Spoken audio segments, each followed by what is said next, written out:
Hey guys, welcome to my channel.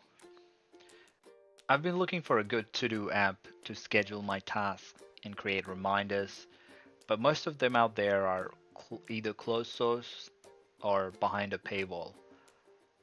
This search led me to Vikunja, which is an amazing to-do app and meets all my needs, except the Android version of the app is not yet ready and lacks a lot of features, which and I personally prefer to note down my task on the go. I kind of nearly gave up on using the service when I found out a workaround for the notification on my device with reminders. So I was not able to find any of the information on this workaround online, and so I thought I will make a video. So if anyone who is looking for a similar service, and if this is something that is kind of holding you back, then I hope this video will help you. I've just made a small diagram that will help visualize what we are trying to achieve via the setup. First, we will deploy Vikunja on Docker, and after that, we'll be able to access the service via a web browser. And on an Android device web browser, you can create an app from the browser itself. Then once we've done that, then we will set a task reminder, which will send an email when the task is due to the SMTP server. In our case, we're going to use Mailrise.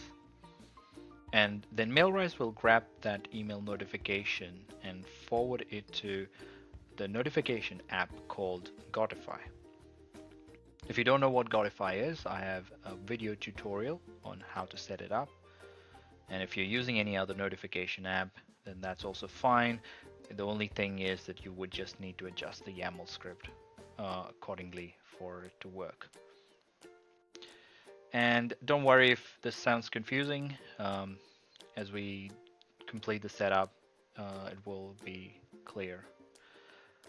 So let me show you with around Vikunja first, and we will do the setup after that.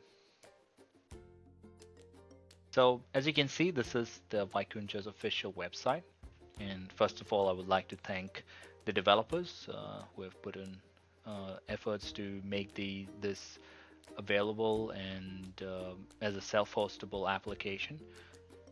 And just in case if you don't want to self-host and you are looking to just use the cloud service, which if you want to, you have that option. And yeah, and I would also recommend if you have the means, then you can support the developers by getting the service on a paid plan. On the website, there is an option to test the product. So before you even download or self-host this application, if you just want to see how it feels using this application, how's the interface, then there is a very like helpful option here called demo. So if you hit that up, it doesn't even require a sign up. It will open up an instance for you, and I have opened this one already. Here, as you can see, this is how the interface looks like. So there are some preloaded tasks that you can see they've added just to give an idea of how the task will be visible when you are using the app. As you can see, if I've added a task already saying that there is a dentist appointment that is scheduled, you can add a tag stating that this is something related to health. This particular task is related to health, and it is you can also assign to users. So this is a great feature if you have multiple people in the house and you want for them to use this application, and let's say if there is a task that you are going to do at home, and or sorry, someone else, you want to assign it to someone else, so you can create the task and assign it to that particular second user that you've created. So what it means is it will automatically show up on their listed task, and then they can go ahead and update it accordingly. So yeah, this is the due date that being set, and you have the option to comment as well. So let's say if you assign this task to someone and they want to say what are the updates of it. So recently we've been planning a ski trip. So the way I've set it up is um, I've created a task of ski trip and put it in the different assignees, and then those people can go ahead and update as to what the progress is, if we have booked the equipment, or do we need any further information to make the trip successful.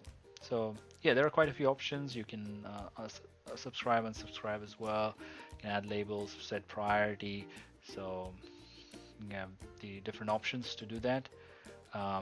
You could also set the progress if you feel that want to know how the progress is, then you can, or people can update it.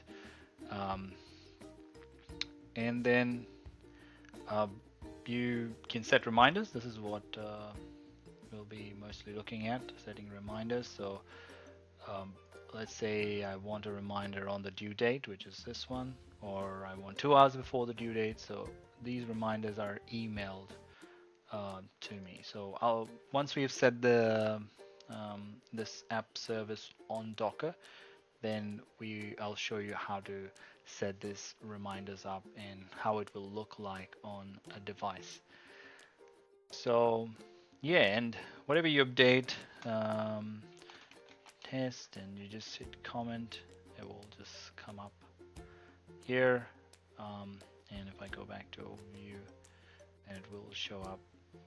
There's a nice little progress bar as well, showing how much we have completed.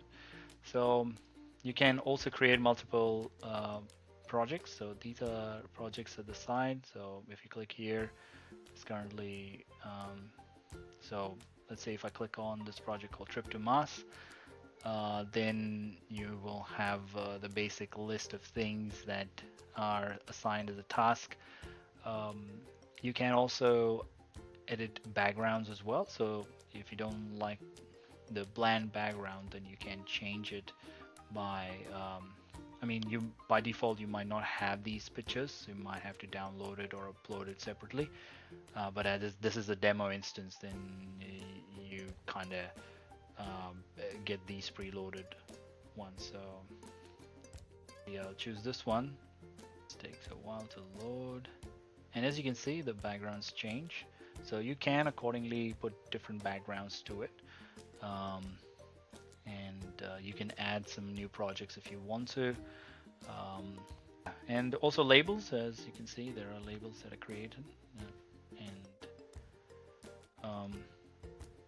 yeah. So this is how Vikunja looks and feels. So let's go ahead and look at the install process on Docker.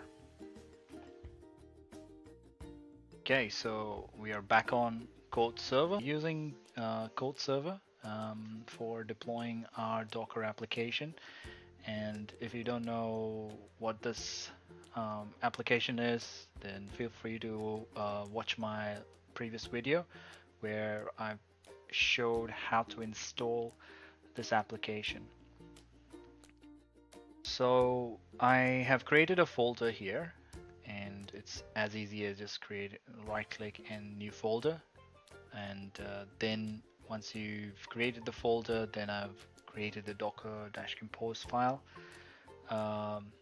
and on that I've pasted this docker compose file. It's similar to what is available on the Vikunja's GitHub page, but I'll also put these on my own GitHub page so that you'd be able to just copy paste it.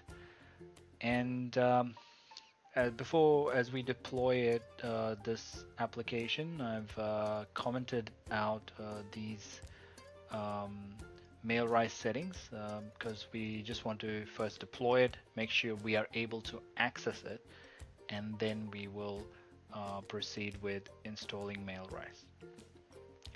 So just like the usual Docker Compose file, we have the service mentioned and the image name, which is Vikunja, and um, as always, as container names, I find it is very important because Docker works on the internal DNS as well. So as we deploy Mailrise, I'll talk more about it on how that works. So um, yeah, so we give some environment variables. Uh, we've put the server public URL. So let's say if you are having Traefik or Nginx proxy manager that you're using as a reverse proxy, then all you need to do is just put in that URL of your reverse proxy. It's this is the database host. Mostly all the settings I just leave it as is. You can I would suggest change these passwords to whatever you think works for you. Um, and I've just for this purpose, it's all basic details. But feel free to make changes to the secrets and the database password. Um, this is just the user that will be using this particular application. So the current user ID is 1000 for me. It's pretty straightforward to find the user ID. I'll just show you. The way I access the terminal from here is right click and then open an integrated terminal, and just like you would normally click on SSH and then put in your user at the IP address. So say yes, and then I put in the password.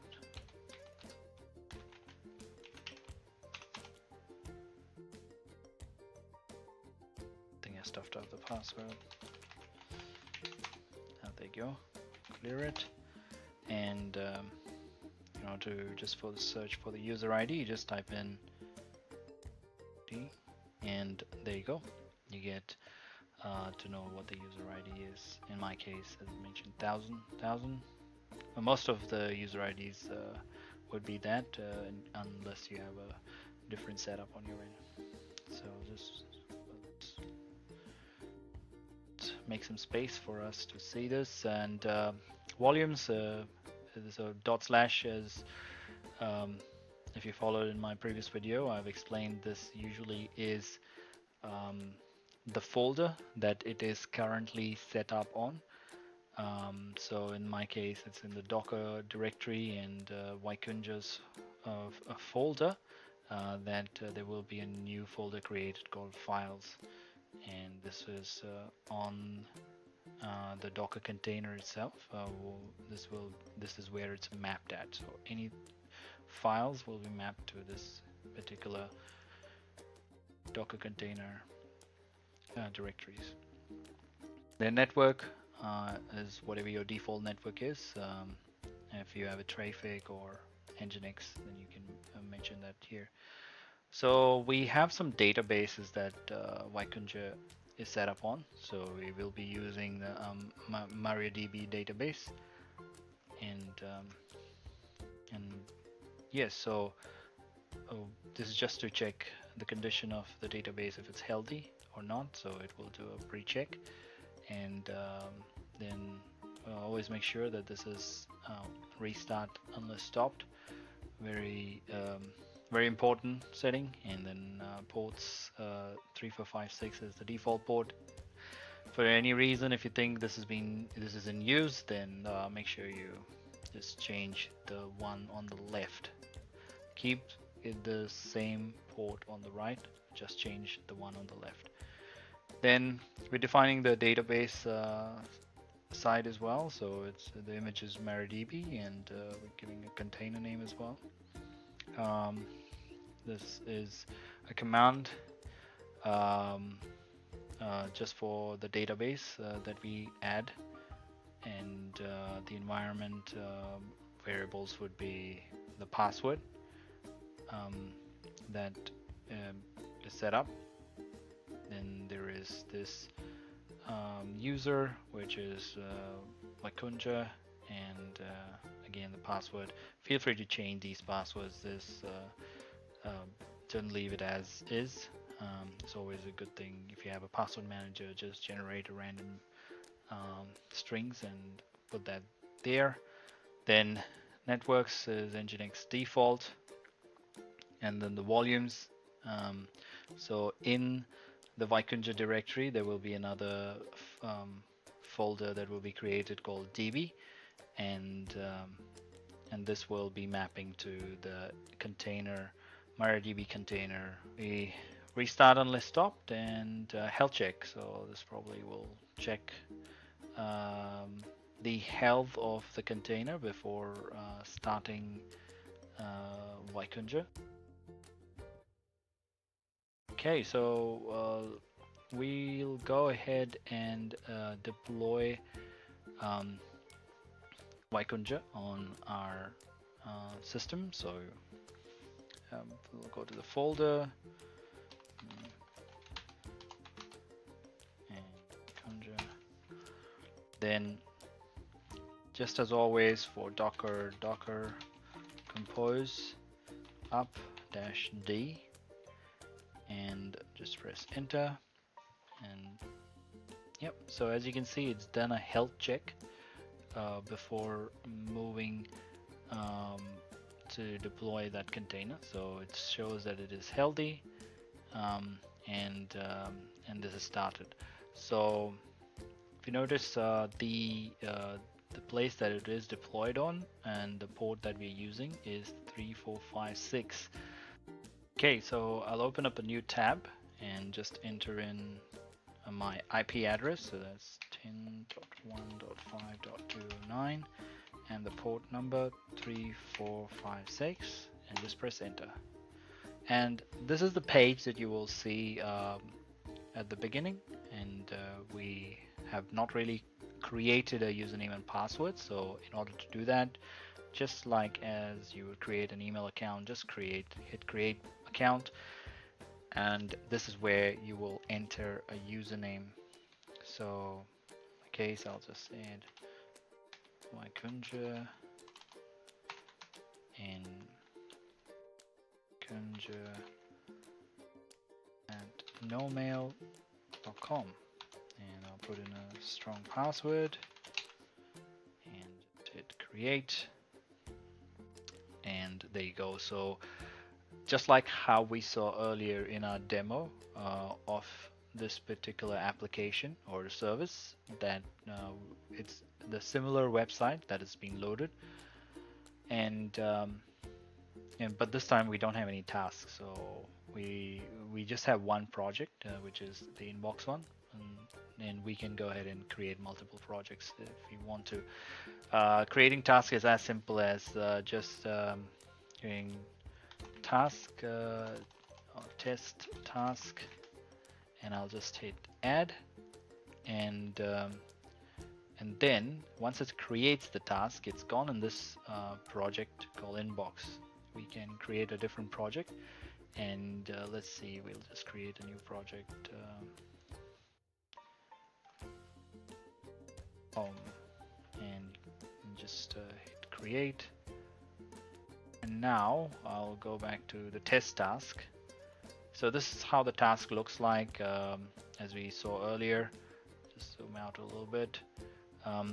You have an option to add more description if you want to give more detail. You can hit subscribe if you want to. And let's say if you want to move it to your home project, then you can just hit move, and you can do home, and yeah, if you click that, it's successfully saved. And now if you go to home, you'll see this task here. Just as we saw earlier, set priorities and all, I won't go over it again, but it's pretty straightforward. You can also add attachments, which is pretty neat. If you want to share attachment between users, you can do that. So yeah, something that I want to discuss in detail would be set reminders. So first of all, let's enable email reminders. So if I click on the name here and go to settings, then under general settings, the option here is send me reminders for tasks via email.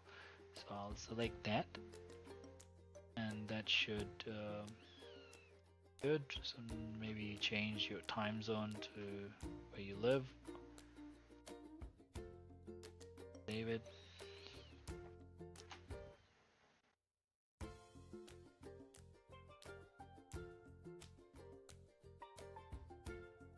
All right, so let's just create a folder for Mailrise. And right-click, new folder. So Mailrise will be the SMTP server that we are going to set up to capture our incoming emails and sending it to our notification app, Godify. So I'll just create a new file here. And I'll paste the YAML script. It's pretty straightforward script, just details of the service name, the container name. So there are two ways to go about this when it comes to making the ports available. So in this case, what we have been using till now was ports, and then we define the external port that it will be available, and then the internal port which will be available within the Docker network. But as we don't really have much use of actually going to the IP address and putting in the port number at the end to really access it, we'll be just exposing this port within the Docker environment.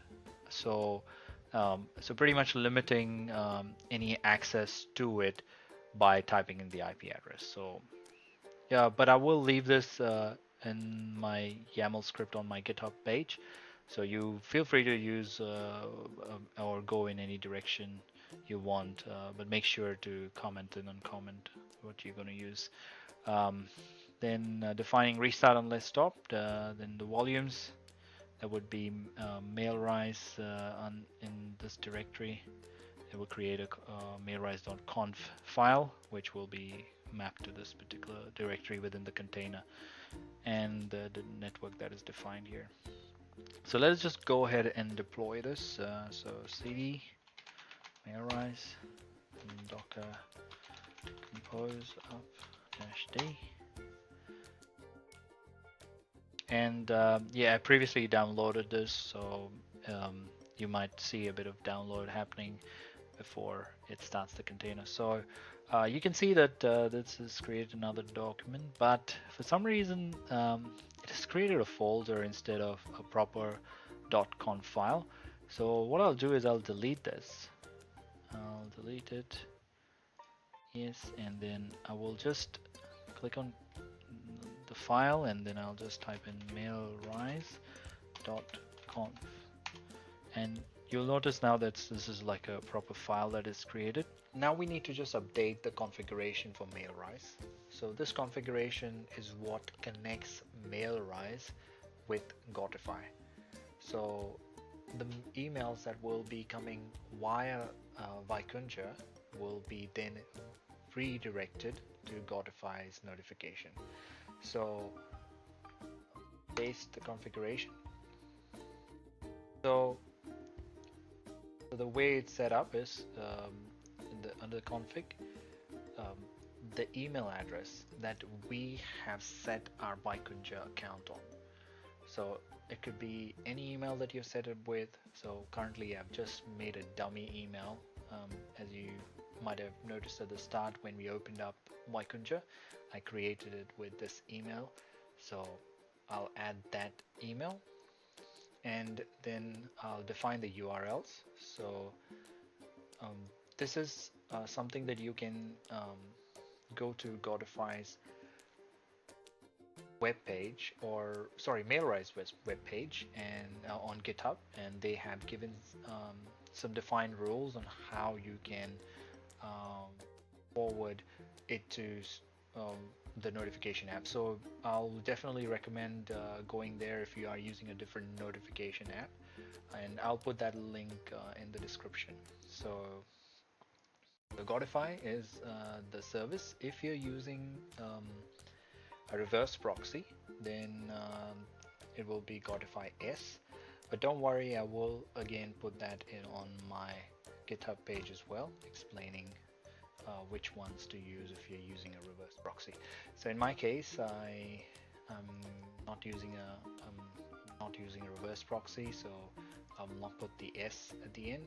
It's just Godify and 2 forward slashes, and it will be 10.1.5.09. That will be the LAN address and the Godify port. So this is the port where my Godify service is currently at, and after the slash we need to put the API key that connects Godify with Mailrise. So first of all, we'll need to create an API key. So we'll go to Godify, and so after that you just click on apps and then create application. So here I'll just add as Vikunja task create. So once you've done that, you can either copy directly, or you could just take this, copy it this way, and then we'll jump back on here and just this and add this API key. Once you've added this API key, the next step would be to redeploy the Mailrise container. So I'll just docker compose -d /force recreate, and there you go. So it is saying that it has started, and we can the next step would be we can do a test to see if this is connected correctly with Mailrise, and Mailrise is able to talk to Godify. Okay, so this is our Vikunja instance, and this is the test task that we have created. So let us go ahead and set a reminder. I'll just just for our test purposes, I'll put the timing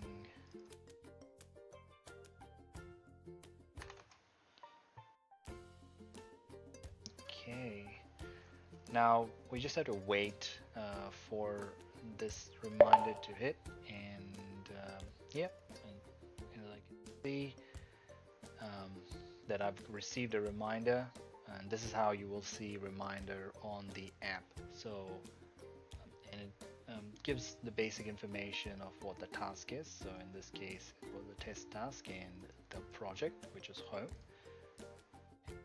and it also gives you the link if you want to directly jump in. What we'll do now is we will look at how to set up on a device by creating an app from the browser, and from there we will do the notification test on as well. On my Android device, I will open up the web browser and navigate to my Vikunja URL.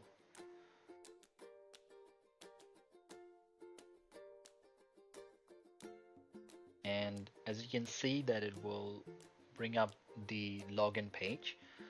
So in order for me to be able to always access this page directly rather than typing in the URL every time I open up the browser, I can add this as a shortcut on my home screen. So I'll click on the three dotted lines on the bottom right hand side that is showing up for me on my browser, and I have an option called add to home screen. So I'll just click on add to home screen. You can can rename it if you like. I'll leave it as Vikunja, and then I'll click add, and then add to home screen.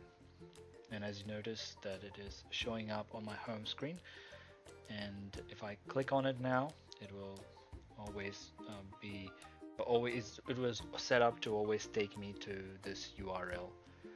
And now I'll just enter the user that we created earlier.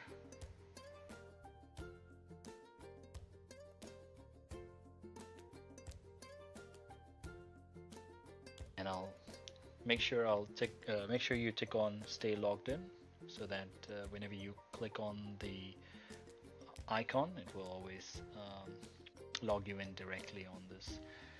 And yeah, as you can see, the page also brings up the similar task that we created earlier. And if you click on the two lines on the top left, it will also give you the overview and the other options that are that we can see on our web browser. So it's quite mobile friendly, this website. What we'll now try to do is we will create a task, and then we will set a reminder, and you will notice that the reminder is then sent to my Godify application. So let's create a task like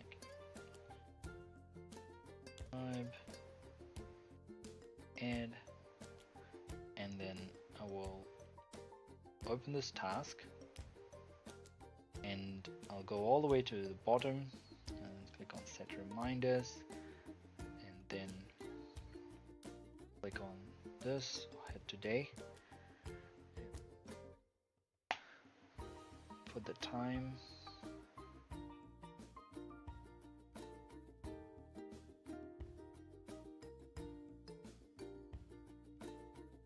okay. So now it is set up to send a reminder at 17:02 today. So let's see, now that it is 17:02, I can see that I've also received a reminder on Godify app as well. So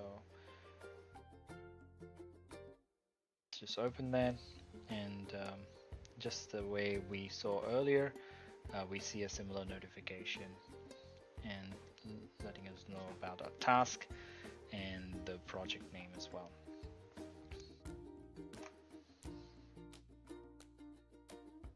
Thank you for watching it till the end.